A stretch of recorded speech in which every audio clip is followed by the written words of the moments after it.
हम लोग को स्टार्ट करना था स्वयं प्रतिरक्षा, ऑटोइम्यूनिटी। अब कचौड़ी खा दे देखे तो मुंह तोड़, फिर क्या कर रहे हो? कुछ तो खुराफात कर रही हो। हाँ बोलो।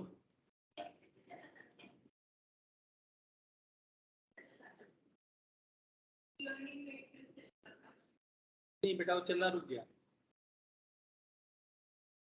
अभी वैभव सर ने क्या बोला?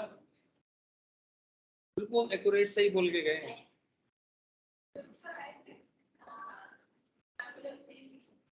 ऑटो इम्यूनिटी, स्वयं प्रतिरक्षा।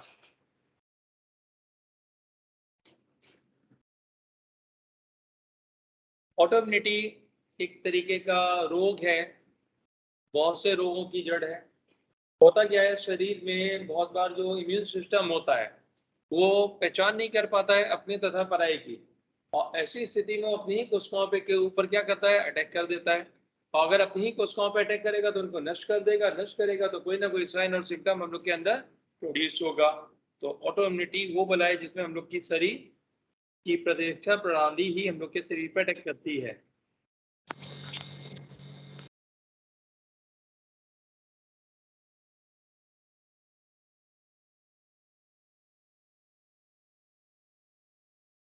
स्मृति आधारित प्रतिरक्षा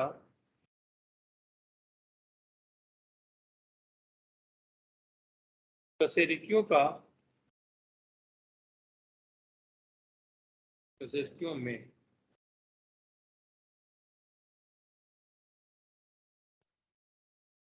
उत्पन्न हुई। यह अपने तथा पराये का भेद करने में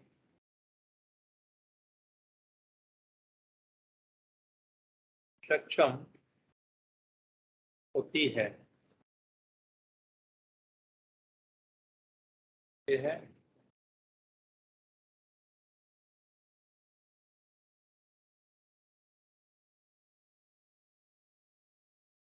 सेल्फ सेल्स को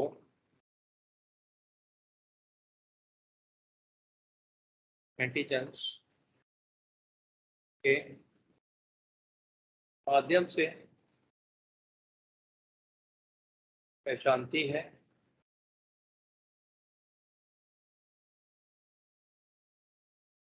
परंतु कभी कभी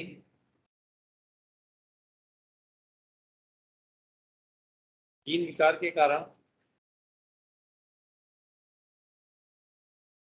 या अज्ञात कारणों से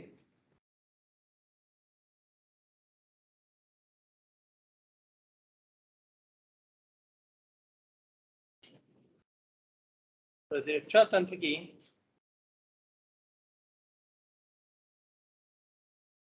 स्वयं की सेल्स को विजातीय सेल्स से विभेदित करने की क्षमता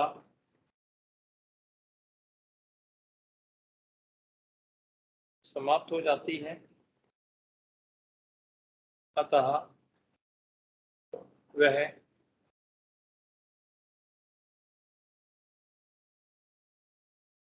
कुछ विशिष्ट सेल्स को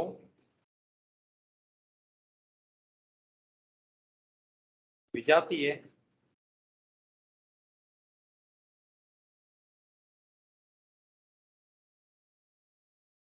समझकर उन पर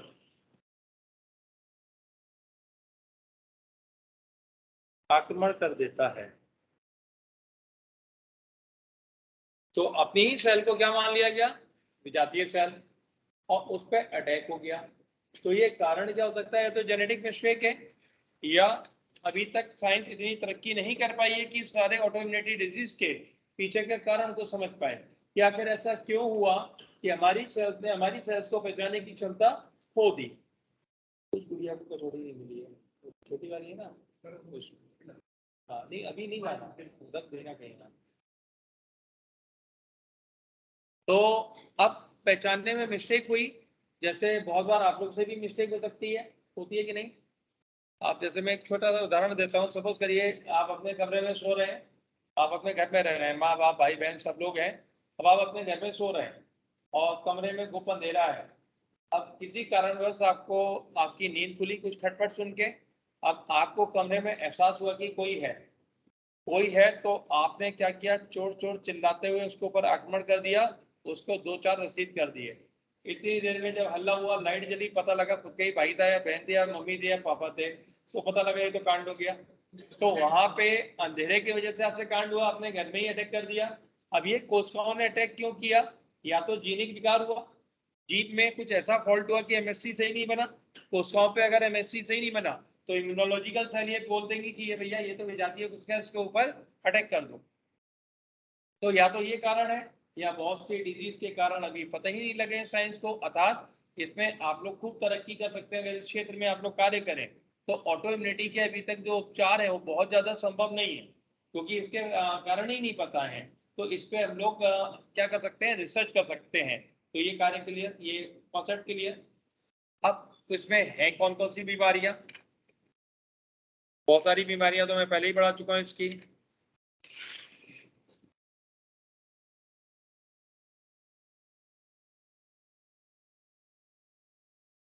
उदाहरण,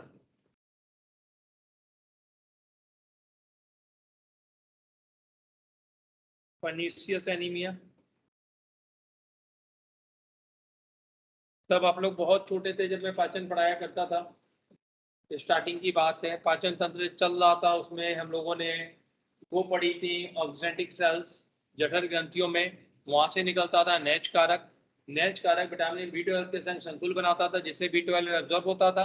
अब इम्यून सिस्टम ने मान लिया कि नेच कारक विजातीय है, और इसने उसके अगेंस्ट क्या कर दी, रिएक्शन कर दी, अर्थात ये नेच कारक को नष्ट कर देगा। नेच कारक नष्ट हो गया तो विटामिन B12 एब्जॉर्ब नहीं होगा, और वो एब्जॉर्ब नहीं होगा तो इंसान को क्या हो जाएगा, पर्नीशियस एनीमिया। तो यहाँ पे किसके विरुद्ध एंटीबॉडी बने, नेच कारक के विरुद्ध एंटीबॉडी बन जाते हैं।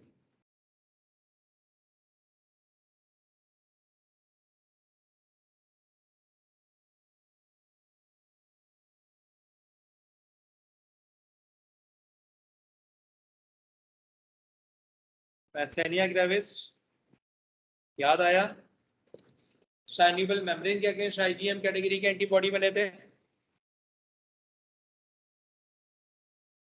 साइनिबल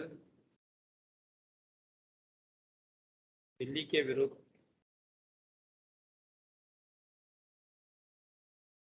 आईजीएम श्रेणी के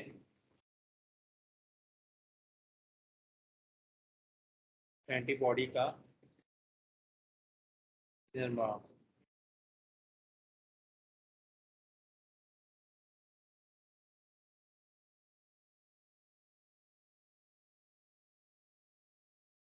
एक्सोप्थेल्मिक वाइटर,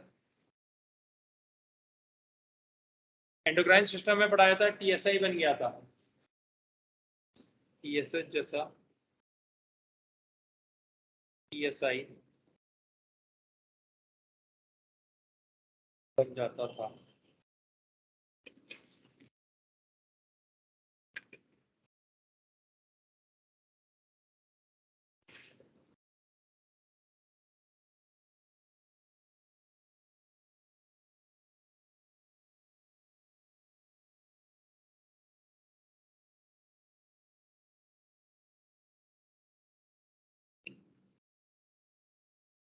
sorry, IDDM, IDDM stand for insulin dependent diabetes mellitus.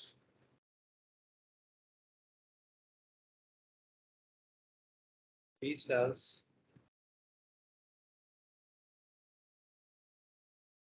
Langerhans की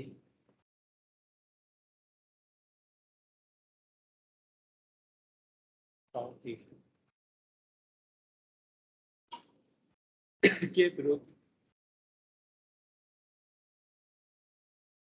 एंटीबॉडी। ऐसे ही होता है बच्चों सोरियासिस, त्वचा की सेल्स के विरुद्ध एंटीबॉडी। मल्टीपल स्क्लेरोसिस, माइलिन शीत के विरुद्ध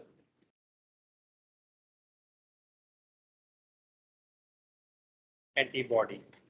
तो ये कुछ बीमारियां हैं जो आपको ऑटोइम्यून डिसऑर्डर्स में मिल सकती हैं। इससे ज़्यादा खतरनाक क्वेश्चन नहीं आ सकता, इतनी बीमारियां भी बहुत ज़्यादा पढ़ा दी आपको। तो ये ऑटो इम्यूनिटी कंप्लीट, यहाँ तक पूरा क्लियर। अब इसके पश्चात हम लोग देखेंगे लिम्फोइड सिस्टम की ऑर्गेनाइजेशन। तब तक आप लोग एनसीईआरटी से इसको पढ़ दें, तब तक मैं नेक्स्ट पेज से पढ़ाऊंगा लिम्फोइड सिस्टम का ऑर्गेनाइजेशन।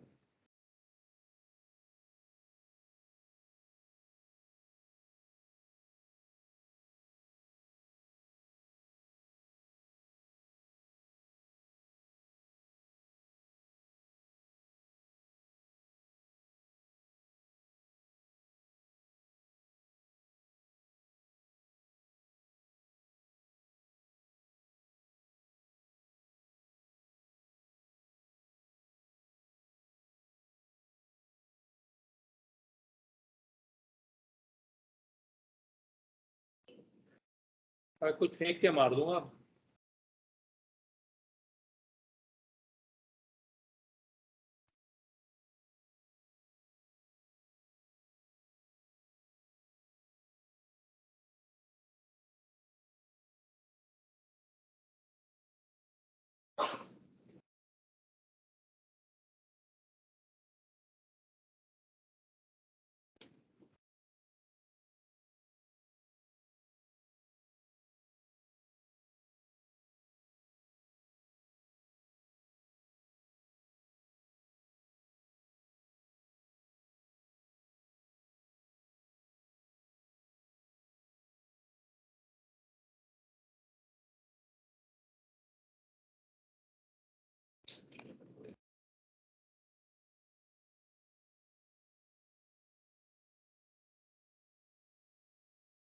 हो गया, मुबारक हो सभी का कंप्लीट।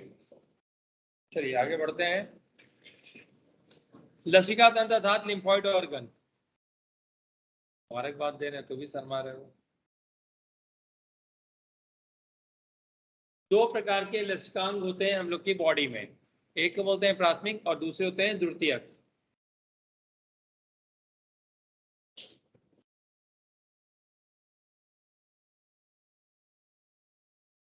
प्राथमिक लसिकांग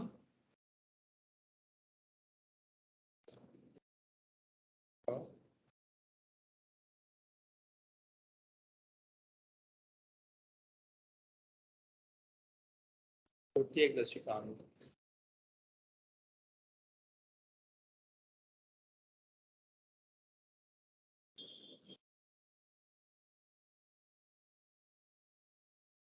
वह लसिकांग जो बी तथा टी लिम्फोसाइट्स के निर्माण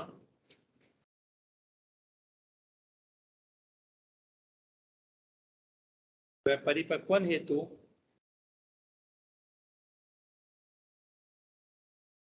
उत्तरदायी होते हैं।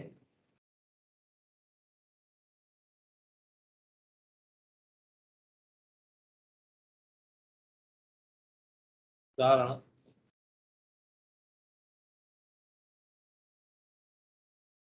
लाल अस्थि मज्जा, या अस्थि मज्जा भी कह सकते हैं, सिंपल हटाओ लाल हटा देता हूँ। अस्थि मज्जा तथा थाइमस। कौन कौन है? अस्थि मज्जा तथा थाइमस, ये प्राइमरी लिम्फोइड ऑर्गन है। ये कैसे कार्य करेंगे?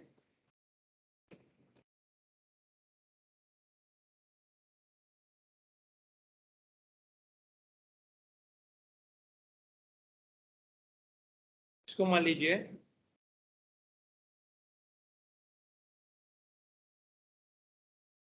Bone marrow,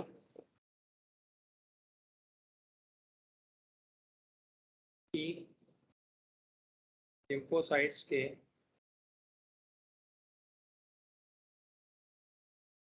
precursor. प्रीकर्सर मतलब जिससे बनेगी टी लिम्फोसाइट, जिससे बनेगी उसके प्रीकर्सर मतलब उसका छोटा रूप, उससे जहाँ पे मतलब डिवीजन शुरू हुआ। और क्या बनेंगे? बी लिम्फोसाइट्स,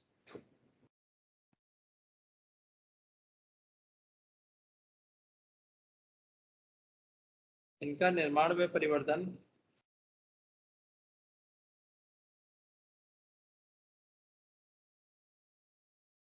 बोन मैरो में ही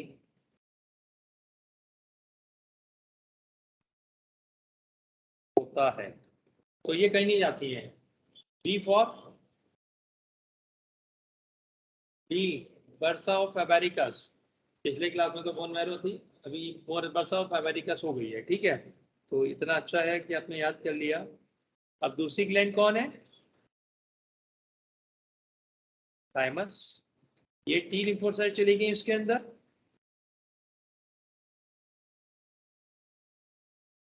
यहाँ पर ये है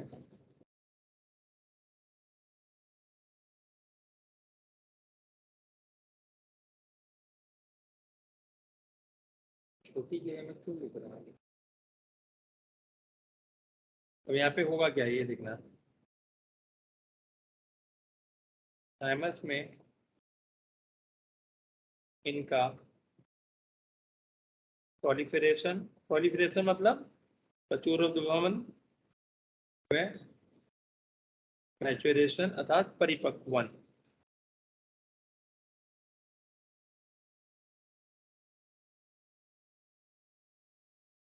इसमें है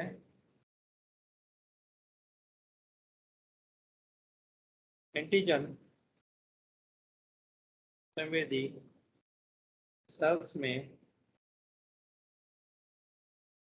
परिवर्तित होती है। जैसे हम लोग के देश में जो सेना है उसके सैनिकों की ट्रेनिंग चलती है देहरादून में या खड़े कासला में, तो वैसे ही थाइमस ट्रेनिंग देती है किसको? टी लिम्फोसाइट को। इसीलिए थाइमस को training school of T lymphocytes कहा जाता है। यही हम लोग की प्रतिरक्षा का सिंहासन है, थ्रोन ऑफ इम्यूनिटी। इसको प्रतिरक्षा का सिंहासन भी बोला जाता है, किसको? थाइमस को।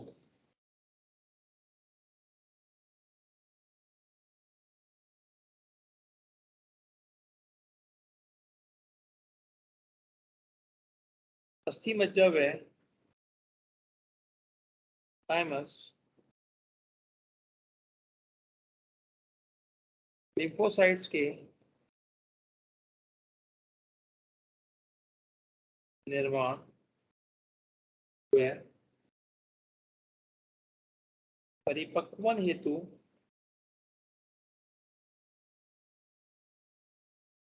सूक्ष्म वातावरण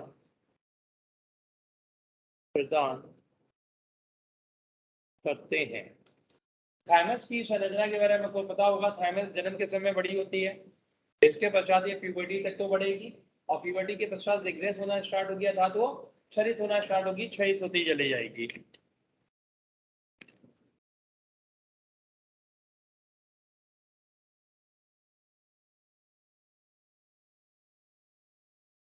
थाइमस का आकार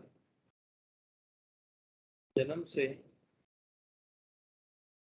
प्यूबर्टी तक बढ़ता है तथा प्यूबर्टी के पश्चात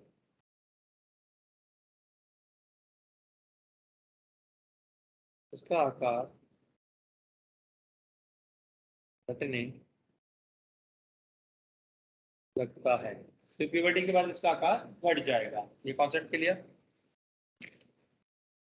अब इसने सैनिक तैयार कर दिए हैं लड़ने के लिए, लेकिन लड़ाई होगी कैसे जब तक द्वितीय क्लेशिकांग ना हो। ये है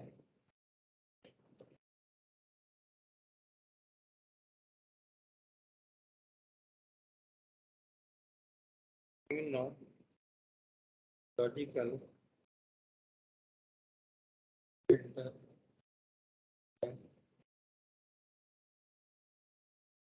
कम्युनिटी की क्रियाओं हेतु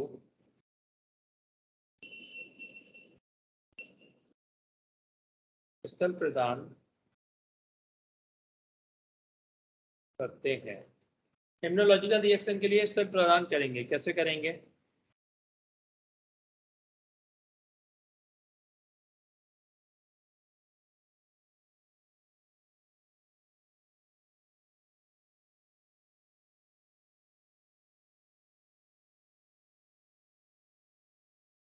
सपोज करिए ये है कोई लिम्फ नोड, ये क्या है? Lymph node. लसिका गांठें शरीर में जगह जगह क्या होती हैं? लसिका गांठें।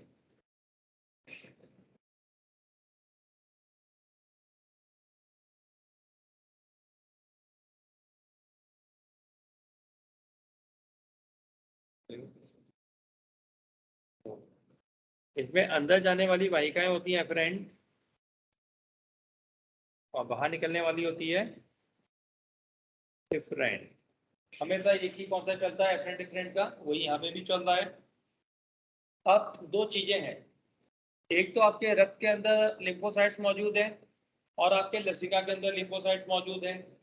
तो रक्त के अंदर अगर कोई भी वो है एंटीजन है तो उसको लिम्फोसाइट ट्रैप कर लेगी। कौन ट्रैप कर लेगी? लिम्फोसाइट। अब सपोज करिए ये कोशिका है लिम्फोसाइट, और ये एंटीजन पकड़ के ला रही है। ये किसको पकड़ के ला रही है? एंटीजन को।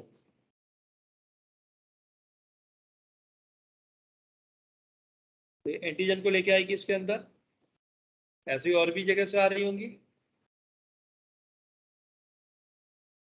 ये एंटीजन को लेके यहाँ पे आई। जब लिम्फ नोड के अंदर एंटीजन पहुंच गया तो ये कोशिका सेपरेट हो जाएगी, ये एंटीजन को यहीं पे छोड़ देंगे, ये एंटीजन यहाँ पे मुक्त हो गया।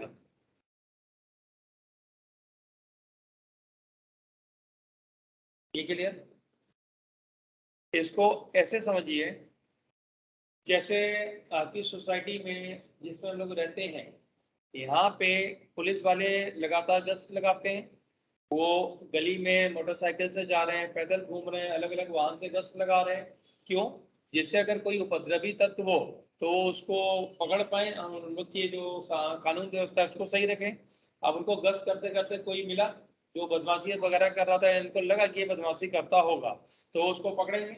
उसको पकड़ के कहाँ ले आएंगे? थाने में ले आएंगे या कोतवाली में ले आएंगे।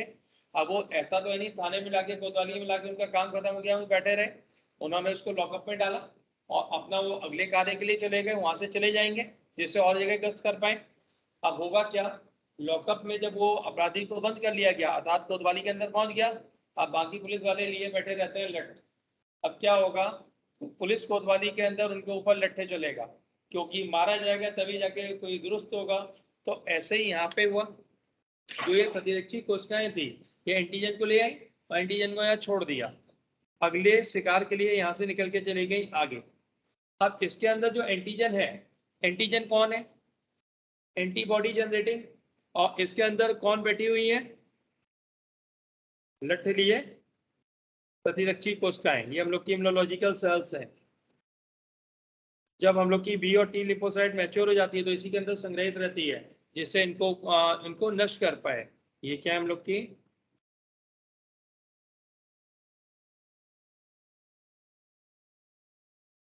प्रतिरक्षा सेल्स। तो हुआ क्या?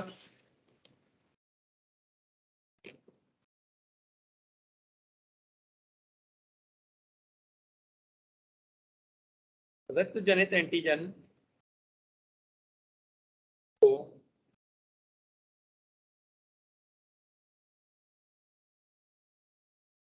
प्रतिरक्षा सेल्स पकड़कर लाती हैं तथा एंटीजन इन लिम्फ नोड्स में फिल्टर कर लिए जाते हैं। एंटीजन किस में फिल्टर कर लिए गए? लिम्फ नोड्स में।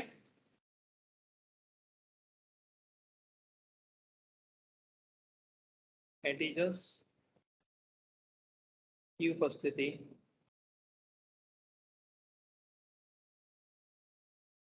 सेल्स को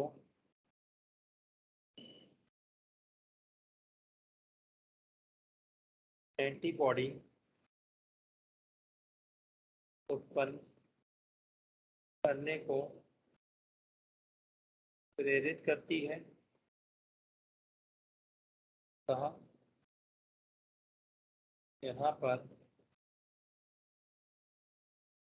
इम्यूनोलॉजिकल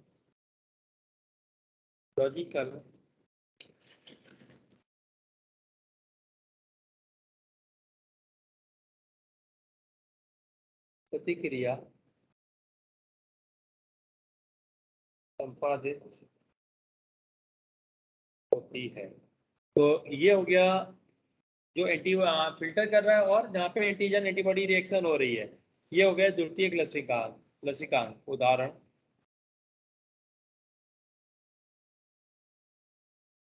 लसिका गांठें,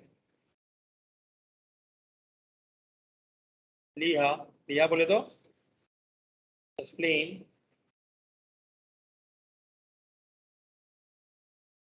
वर्मीफॉर्म, अपेंडिक्स, टॉन्सिल्स गले में होते हैं, ईयर्स पैचेस आदि।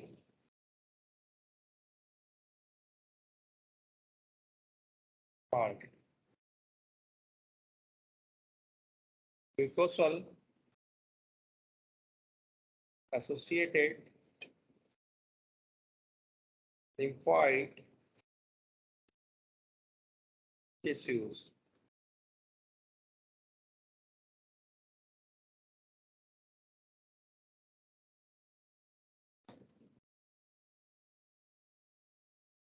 ऐसे लसिकांग जो म्यूकस झिल्ली से संबंधित होते हैं, यह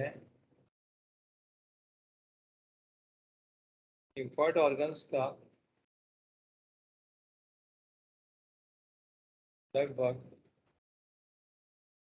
50% भाग बनाते हैं। उदाहरण टॉन्सिल्स, ईयर्स पैचेस इत्यादि। तो ये हो गया हम लोग के लिम्फोइड सिस्टम का पूरा लेखा जोखा। स्प्लीन हम लोग के आमाशय के पास स्थित होती है। यह इसके अंदर ब्लड के थ्रू एंटीजन पहुंचता है, बाकी लिम्फोइड ऑर्गन में लसिका के थ्रू पहुंचेगा। आप कृपया करके लिम्फोइड ऑर्गन्स को पढ़ लें।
कुछ छूट गया हो तो बता देना भाई पढ़ाने को, वैसे तो होता नहीं है।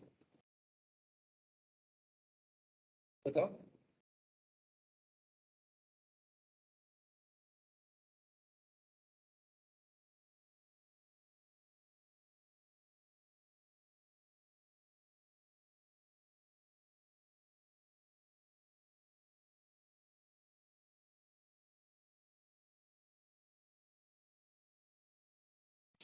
अभी सब चीजें आप लोग भी हामी भर दो तो मैं आगे बढ़ूं।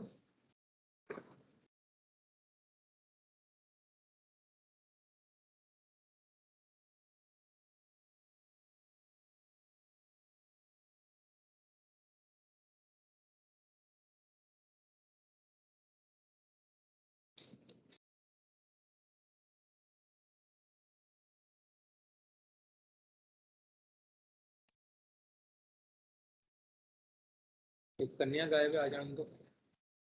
तो ये हो गया हम लोग का लिम्फोइड ऑर्गन्स का पूरा डिटेल। अब हम लोग स्टार्ट करेंगे कोरोना से पहले की सबसे दुर्दांत बीमारी HIV। HIV का इन्फेक्शन बोले तो एड्स।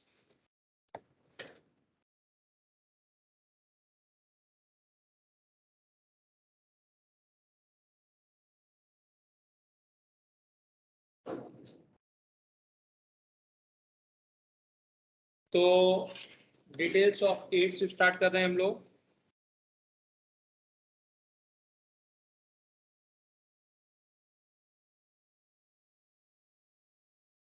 फुल फॉर्म सभी को पता होगी। acquired immunodeficiency syndrome।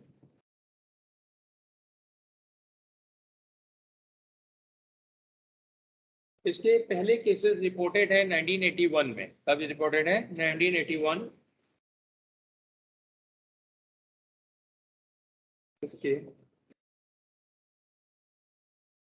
First cases 1981 में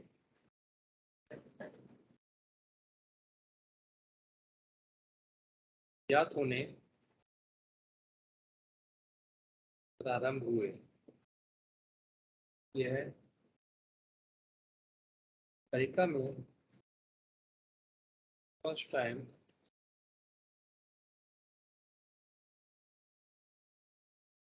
पता चला। अब ये केसेस ज्ञात होने कैसे प्रारंभ हुए? जैसे बहुत बार होता क्या है कि जो डॉक्टर्स हैं, ठीक है, पानी पी लो।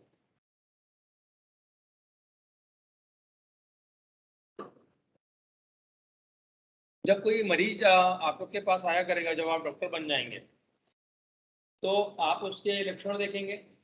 लक्षण देखेंगे, उसके संग कोरिलेट करेंगे कि कौन से पैथोजन ने उसको इन्फेक्शन किया है। तो नॉर्मली आपको पैथोलॉजी में सारे के सारे पैथोजन पढ़ाए जाएंगे, भांति भांति के पैथोजन जो आपको डिजीज कर रहे हैं, इंसानों को डिजीज करते हैं। लेकिन ऐसे भी आपको जीवधारी पढ़ाए जाएंगे जो कभी कदार ही इंसानों में डिजीज करते हैं, कभी उनकी डिजीज कॉमन नहीं है। लेकिन अगर क्या हो कि आपकी क्लिनिक में आए दिन ऐसे केस आने लगे जो अनयूजुअल टाइप के इन्फेक्शन हो, जो नॉर्मली इन्फेक्शन नहीं करते थे, वो भी पैथोजन इन्फेक्शन करते पाए जाने लगा, तो आपके भी दिमाग में शक आएगा कि कुछ ना कुछ ऐसे चेंजेस हुए हैं कि जो नॉर्मल जो खतरनाक नहीं है वो भी खतरनाक हो गया है जी। हाँ, जो भी पैथोजन है। तो ऐसे ही वहां पे हुआ, वहां पे लगातार कैपोसी सार्कोमा के केसेस आए, वहां पे लगातार नीमोसिस्टिस कार्सिनी के निमोनिया के केसेस आए। तो डॉक्टर्स के कान खड़े हुए कि क्या वजह है कि ये केसेस ऐसे बढ़ते जा रहे हैं। तो कोई ना कोई यहाँ पे ऐसा पैथोजन है जो अलग है, जिसके कारण ये हुआ है। तो जब भी आप लोग डॉक्टर बनेंगे, तो आपको जब MBBS सेकेंड ईयर में पहुंचोगे तो केस हिस्ट्री लेना सिखाई जाएगी। आप खड़े रहेंगे हॉस्पिटल में, मरीज आएगा तो उसे एक फॉर्म भराया जाता है, जैसे आपकी फैमिली में किस किस को ये चीजें हैं, ये दिस एंड दैट, वो सारी चीजें आप पूछते हैं। तो उसको फैमिली हिस्ट्री बोलते हैं या मरीज की हिस्ट्री बोलते हैं, क्लिनिकल हिस्ट्री। तो क्लिनिकल हिस्ट्री जब ऐसे लोगों की कंपाइल की गई, तो पता लगा कि उनमें एक कॉमन चीज थी। वो कॉमन क्या थी? वह अधिकतर समलैंगिक थे, गे थे। अगर वो गे थे तो डॉक्टरों को लगा कि कुछ ये ऐसी बीमारी है, ऐसा वायरस है जो समलैंगिकों के मध्य में फैल जाता है, जिसके कारण इस बीमारी को पहले नाम दिया गया ग्रिड। क्या नाम दिया गया? ग्रिड। ग्रिड का मायने होता है गे रिलेटेड इम्यूनोडेफिशिएंसी डिजीज, तो उसको नाम क्या मिला? ग्रिड। लेकिन कुछ ही समय के पश्चात ऐसे केसेस भी आने लगे जो फीमेल्स में थी, और ऐसी फीमेल जिनमें गे कैरेक्टर्स नहीं थे, मतलब वो लेस्बियन टाइप के कैरेक्टर्स नहीं थे, तो ऐसे लोगों में भी आने लगे, ऐसे मेल्स में भी आने लगे जो गे नहीं थे। तो फिर इंसानों ने इसकी डिजीज का नाम चेंज किया, इसको क्या किया? AIDS, acquired immunodeficiency syndrome. Acquired क्यों? क्योंकि ये किसी वायरस की वजह से हुआ, वायरस हम लोग ने एक्वायर किया, किसी ना किसी कारणवश वायरस बॉडी में एंटर हुआ। तो ये तो हो गया इसकी हिस्टोरिकल बैकग्राउंड। ये क्लियर? ये है सर्वप्रथम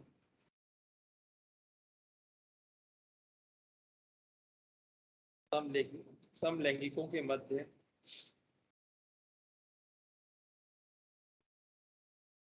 खोजा गया, अतः इसको ग्रिड ये रिलेटेड इम्यूनो डेफिशिएंसी डिजीज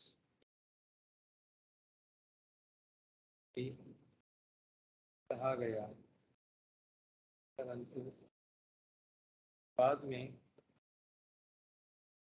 पता चला यह किसी को भी हो सकता है,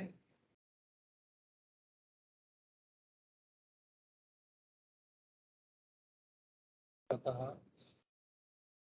उसको एड्स कहा जाने लगा। तो ये तो था हिस्टोरिकल बैकग्राउंड। अब एक मुद्दा ये भी उठता है कि ऐसा क्या हुआ 1981 में कि ये वायरस एकदम से आ गया? जैसे कोरोना वायरस, कोरोना वायरस कहाँ से आया? चाइना। चाइना वालों से पूछा कहाँ से आया, तो उन्होंने बोला ये चमगादड़ों से आया इंसानों में, क्योंकि वहां पे जहां से ये स्टार्ट हुआ था, कहाँ से स्टार्ट हुआ था? वुहान। वुहान में एक ऐसी मंडी है जहाँ पे जो समुद्री जंतु हैं उनको बेचा जाता है। चमगादड़, बिल्ली, कुत्ता, खरगोश, जो भी खाने योग्य है वो सारा का सारा वहाँ बिकता है। तो ये माना गया है वहां से स्टार्ट हुआ है। तो ऐसे ही एचआईवी के बारे में क्या है कि एचआईवी कहाँ से आया? जैसे दुनिया चाइना को समय कोसती है, वो नहीं मानती कि ये वायरस वैसे आया है जैसे चाइना बता रहा है। ये वायरस आया है कहीं ना कहीं वुहान की लैब में बना है, और जिससे स्प्रेडिंग हो गई है, उसके कारण ये फैला है। तो ऐसे ही एचआईवी वायरस के पीछे की कहानी क्या है? ये माना जाता है कि जो साउथ अफ्रीका था, वहाँ पे जो रिसर्चर थे ये जाते थे अमेरिका के, और वहाँ पे इन्होंने जो चिंपैंजीज वगैरह हैं उनकी फीमेल्स के संग इन्होंने पॉपुलेशन के किए, अर्थात मैथुन किया, और उनकी वजह से उनमें से एक वायरस होता था एसआईवी। चिंपैंजीज में एक वायरस होता है simian immunodeficiency virus, एसआईवी।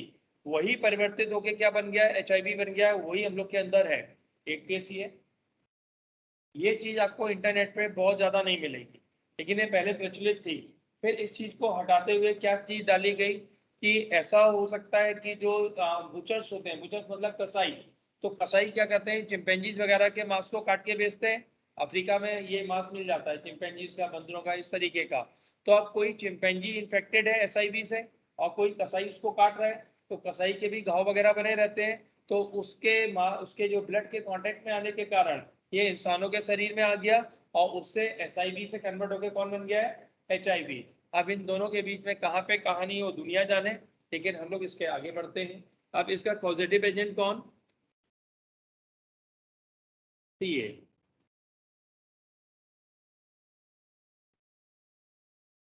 HIV-1 and HIV-2।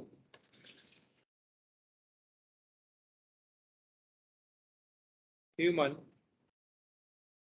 Immuno deficiency virus, इनको इस नाम से भी जाना जाता है। पुराने जमाने में इसके और नाम भी थे, और HTLV, human T lymphocyte virus, क्योंकि ये टी लिम्फोसाइट पे अटैक करता है। और LAB, लिम्फो एडिनोपैथी वायरस, क्योंकि इसमें लिम्फ नोड में स्वेलिंग आ जाती है, लिम्फ नोड में सूजन आएगी, इसलिए लिम्फो एडिनोपैथी वायरस भी बोलते हैं।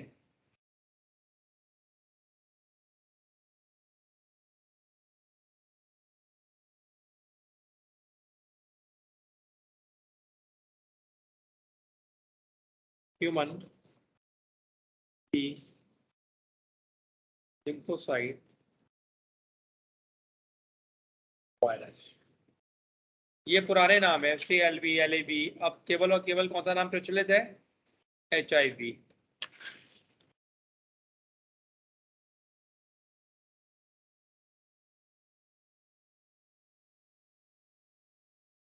HIV का वायरस होता कैसा है? गोलाकार वायरस है।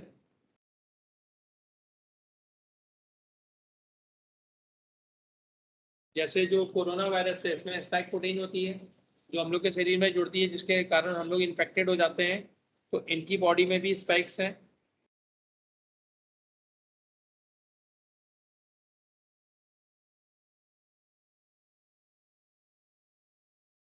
जैसे टेनिस का रैकेट होता है ना, वैसे यहाँ पे पार्टिकल्स हैं।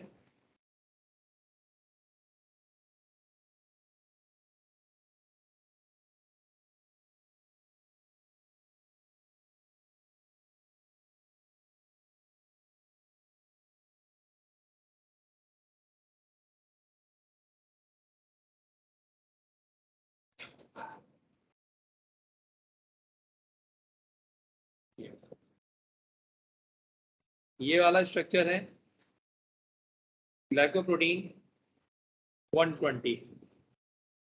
नीचे जिससे जुड़ा है ये ब्लू वाला GP41। इसके बाद प्रोटीन्स हैं।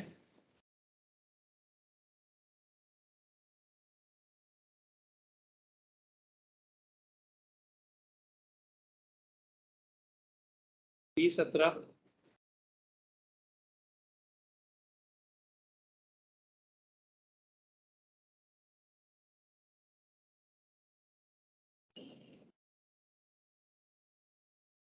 P24। HIV का वायरस रेट्रो वायरस है, अर्थात इसके अंदर RNA जीनोम है। तो सिंगल स्ट्रैंडेड RNA के 2 स्ट्रैंड मिलेंगे।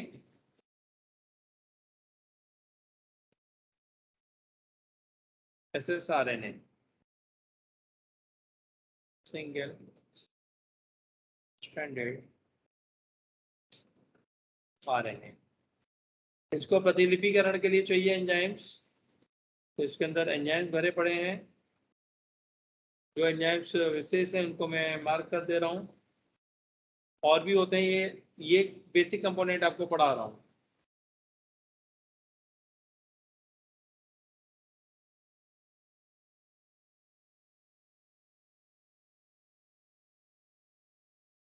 इसको मान लीजिए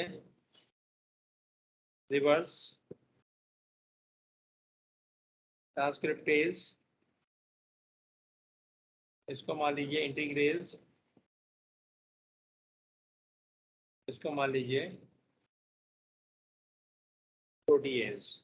तो अलग अलग प्रकार के एंजाइम हैं जो इसकी लाइफ साइकिल के लिए जरूरी है, वो अपने संग कैरी करके चल रहा है। तो HIV के वायरस का स्ट्रक्चर क्लियर। अब CA के पश्चात हम लोग क्या पढ़ते थे? MOT। MOT कौन बताएगा?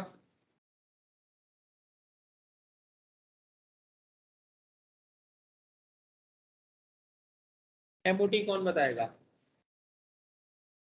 HIV के बारे में तो सभी को पता होना चाहिए, नहीं पता है तो बहुत गलत स्थिति है।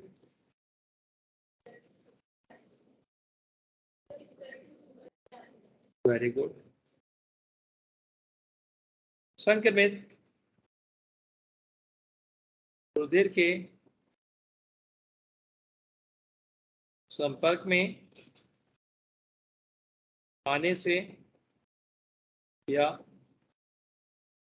उसके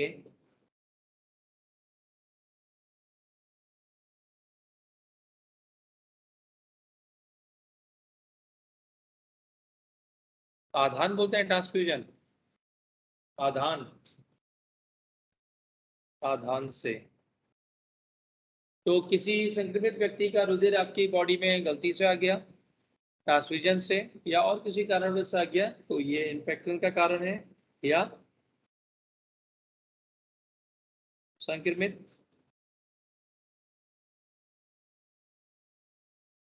मानव के साथ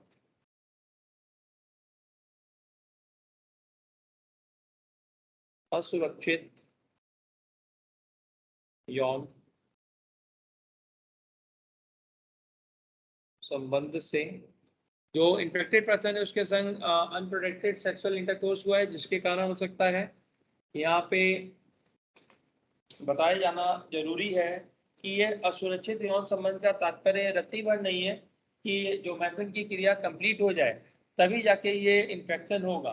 अगर पेनिस का वजाना में इंसर्शन हुआ तो भी ये इन्फेक्शन हो सकता है, सिंगल टाइम इंसर्शन में भी। ऐसा भी नहीं कि सेक्सुअल का इंटरकोर्स कंप्लीट हो तभी इसका इन्फेक्शन होगा।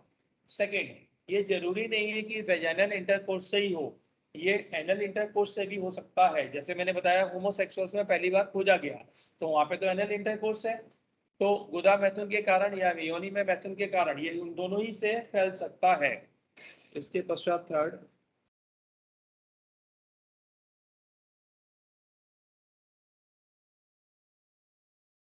ब्लेड उस तरह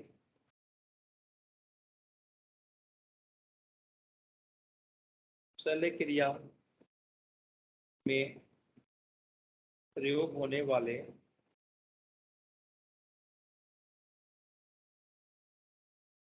उपकरणों से, यस और नो।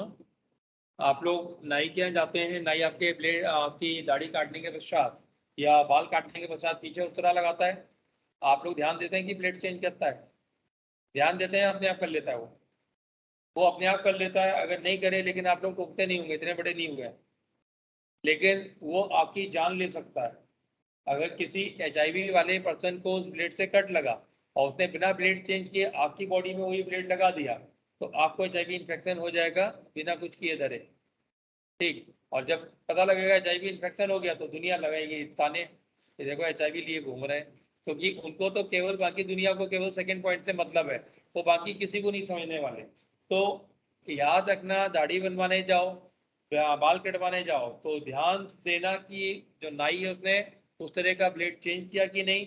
ऐसा तो नहीं है पहले से यूज ब्लेड तुम्हारे सामने दोबारा लगा दे, तो ब्लेड को बाकायदा वो तोड़ के निकालता है, नए रेपर से निकालता है कि नहीं निकालता है। तो इतना ध्यान देना आपका कर्म है, कर्तव्य है।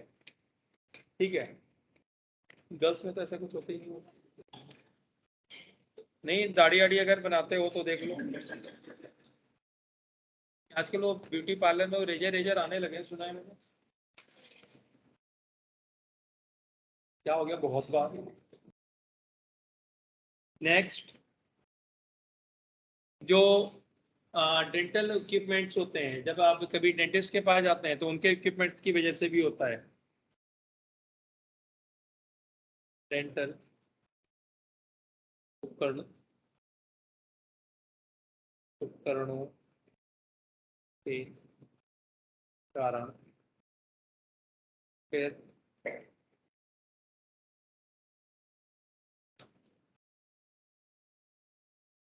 संक्रमित सुई, पेडल्स के कारण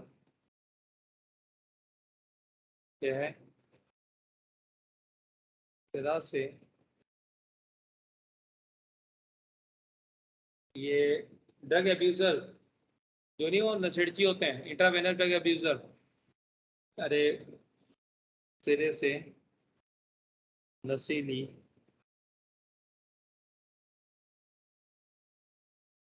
दवाइयों के इंजेक्शन पाने वालों में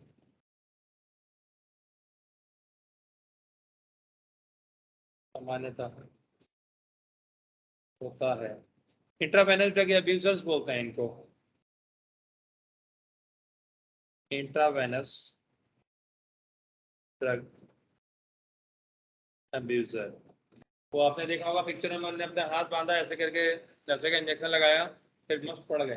तो ऐसे लोग जब ऐसे नशापत्ती कर रहे हैं तो कहाँ सिरिंज का ध्यान रखेंगे, कहाँ किसी और चीज का ध्यान रखेंगे। तो अगर उनमें से एक भी HIV से संक्रमित है तो जो उनका पूरा झुंड होगा सारा का सारा HIV से संक्रमित हो जाएगा। किसके कारण? इस संक्रमित नीडल के कारण।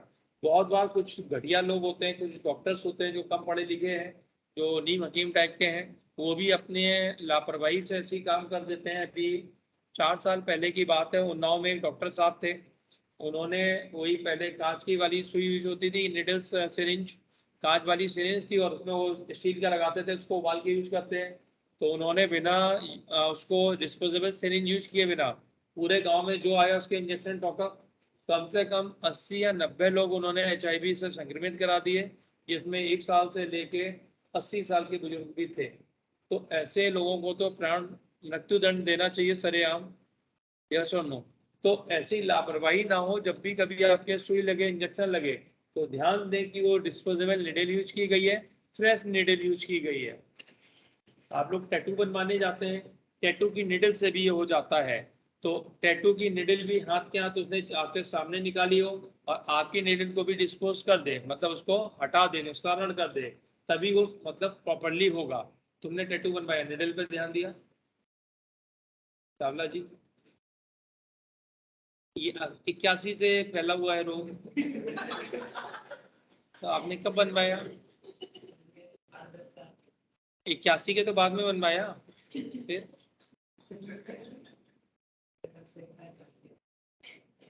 अभी चेक करा लेना। चलो आगे बढ़ते हैं। तो ये तो इसके कॉमन वो हो गए स्प्रेडिंग के कारण। बहुत इंपॉर्टेंट, संक्रमित माता से उसके गर्भ में पल रहे भ्रूण में या गर्भ में, किसको बोलते हैं? Vertical transmission.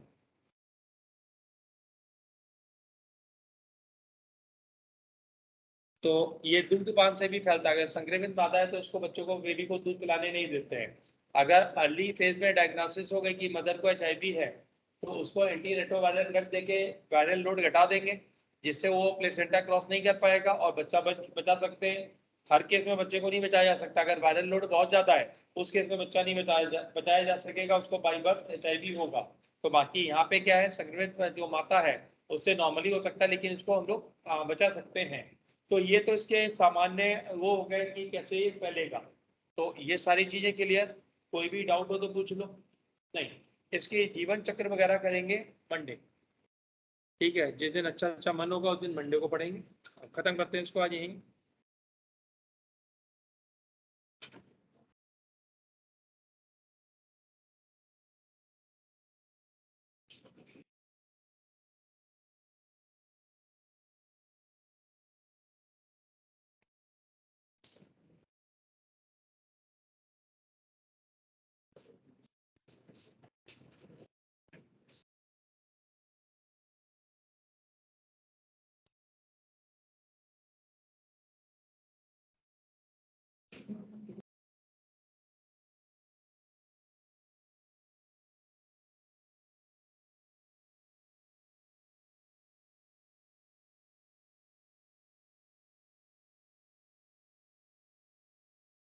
प्रतिज्ञा करा के आप जा सकते हैं। हाँ ठीक है।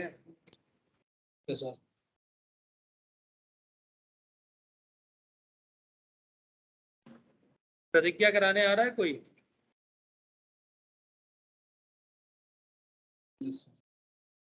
आ जाओ बेटा। Yes sir.